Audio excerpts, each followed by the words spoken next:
long were you in the military compound for? In the hotel we were till Shavuot. Right. And then in the military compound, we were there for about 3 years. And why? And he moved you from the hotel to the military compound Because he thought we would dry up and go away. He thought we would dry up and go away, because we had very difficult circumstances. We were 2 families to an apartment, and in that military compound, Hussein, he had his stables. He had horses there. So this is King Hussein, yeah. King Hussein. So they chased away the horses, and the storeroom of the stable we made into a kitchen and to a dining room. So you think he really thought that would end? We're going to dry up and go away. He didn't believe for 1 minute that we would hang on in there. As opposed to the hotel, which was better accommodations? Look, the hotel also wasn't a picnic, but it was more normal. And the military compound, it was on a high hill away from everywhere, you understand? Even by car, you had, it was a fortress overlooking Hebron. The British built it in the 30s, Tigret they called it. And it was isolated and difficult to get there. So he thought we would go away. He didn't think we would hang on in there. So then after 3 years of being there, how did it come about that Kiryat Arba is... Yeah, look, so at a certain stage, a young couple came and said that they want to join the families in the military compound. And after their marriage, so my husband said, let's get married here in Hebron. So we arranged the marriage in the military compound. And the Arabs had all these stands in the courtyard of the Marat HaMachpelah. So our people set up a stand for the guests who came to the wedding, because first the guests, they went to pray in the Marat HaMachpelah, and then afterwards they came to the military compound for the wedding. And the Amos, he said, all the Arabs have stands there, let's also make a stand, so to continue the stand even after the wedding, right?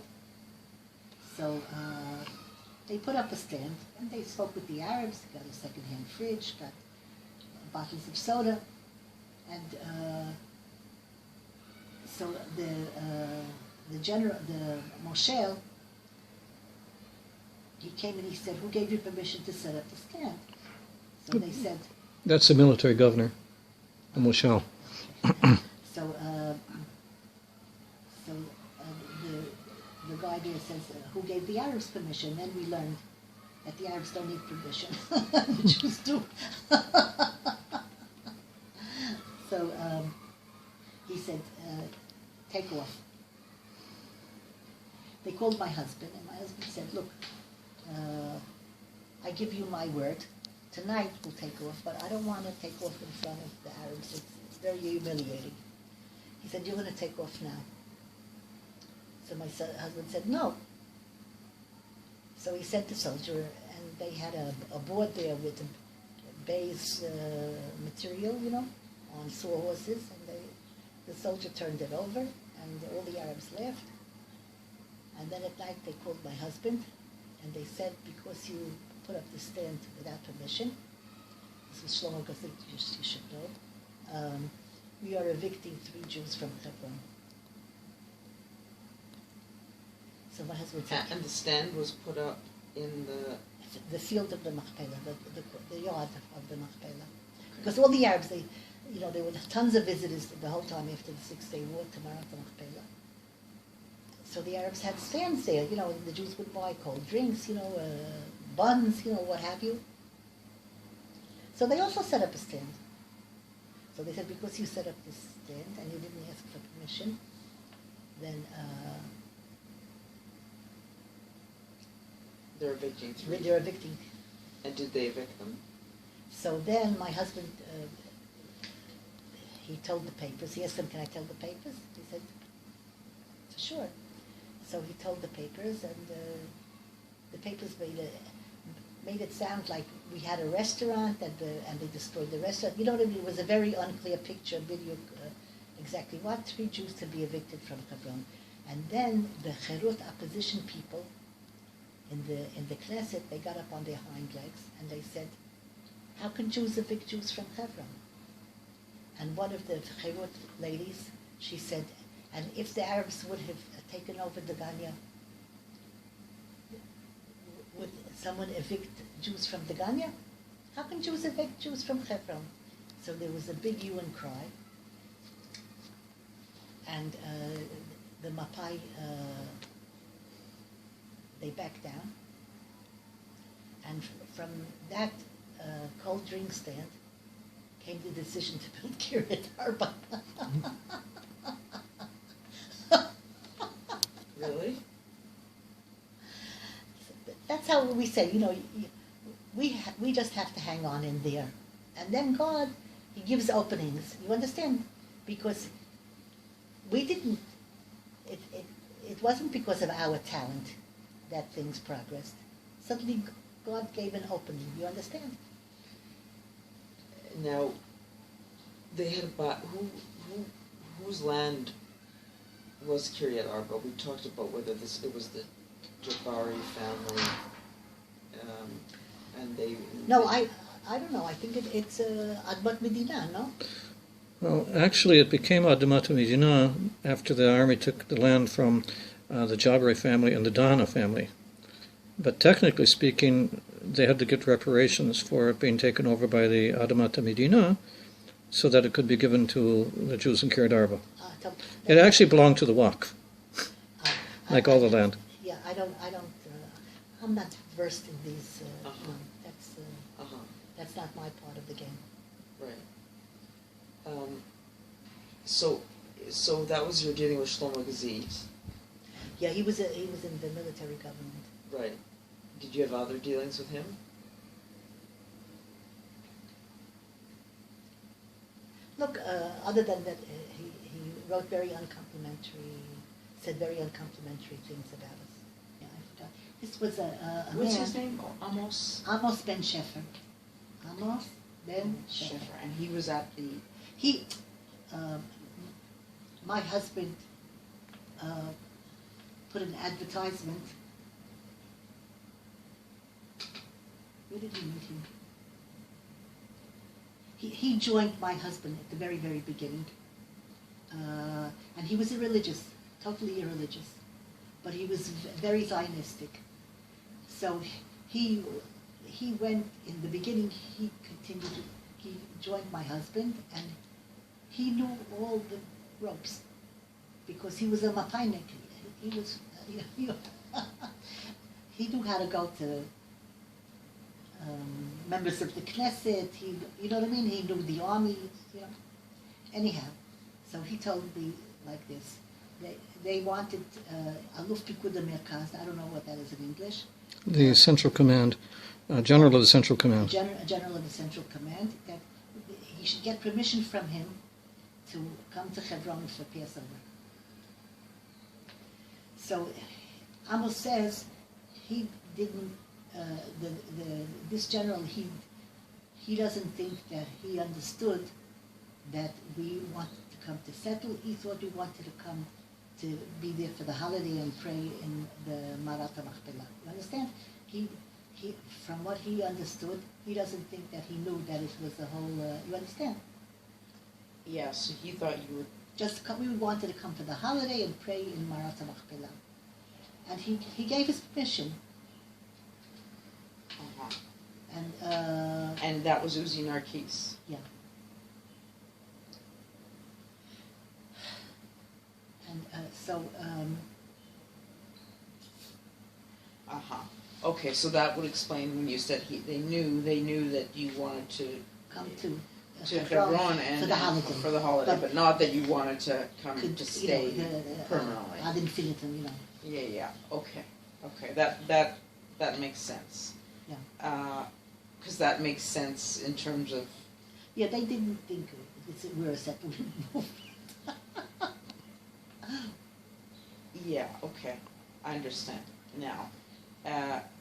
And you said at one point, let's go back because it was in 1976. A friend of yours sent you an interview with Moshe Dayan, where he said. Yeah, in an American newspaper.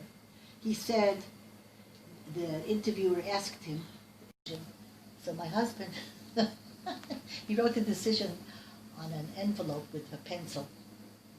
So, and it was crumpled, so he takes it out of his pocket and he smooths it. And he peers at it, because the pencil smudged, And because I saw he was expecting this, proclamation, deed of proclamation. We declare thus and so, and here's my husband smoothing out this envelope and peering at it so he can read what's written on it. And he tells them what the decision of the Asefa. What's Asefa? The meeting. Yeah. So we didn't realize, and others did realize, that if we're not going to agree, they're going to kick us out. So there were a lot of people who were in favor of the Hebron settlement, and they, all the me, all the who and who come to tell us, accept, otherwise, so in the end we accepted. But I always remember that bit about,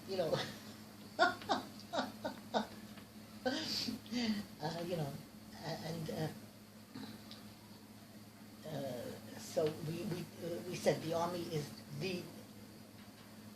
they are the decision makers, and they're the ones, the policy makers, and we accept their,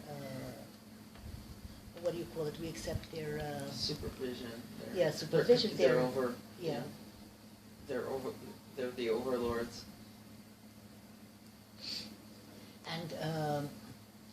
And things progressed because a lot of people in Israel, they had the vision, you understand, which many times their leaders, the Mapai people, who were the ones who encouraged us? Moshe Tabenkin. He was the leader of the Mapai movement. He encouraged us. You understand? Uri Tzvi Greenberg, the poet. You understand?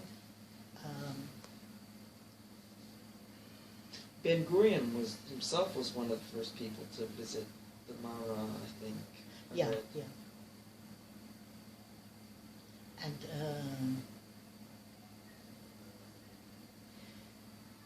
we had a lot of support. We had a lot of support in the heart of the people. Maybe not on the surface, but in the heart of the people. Many of the people, because it was written about the return. This is part of the return. It's written that the Jews will return to Eretz Yisrael. And this was a symbol of the return. So,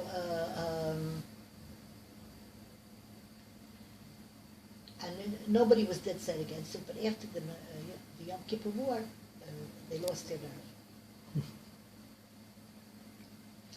Did Diane ever talk, because I know he was interested in biblical archaeology, and there's actually a piece that I've seen, it's a Jewish beer look, he found it in Hebron. I mean, look, he was a man of the world. He liked everything. You understand? There was this Arab songstress. You understand? She used to sing songs, He was a very good friend with Jabri, the mayor of Hebron. He used to visit in his house, and Jabri used to. You understand? He didn't give the Jews any supremacy as far as he was concerned. Hebron, maybe it had a biblical history, but he didn't. For him, it was an Arab city. This whole conception.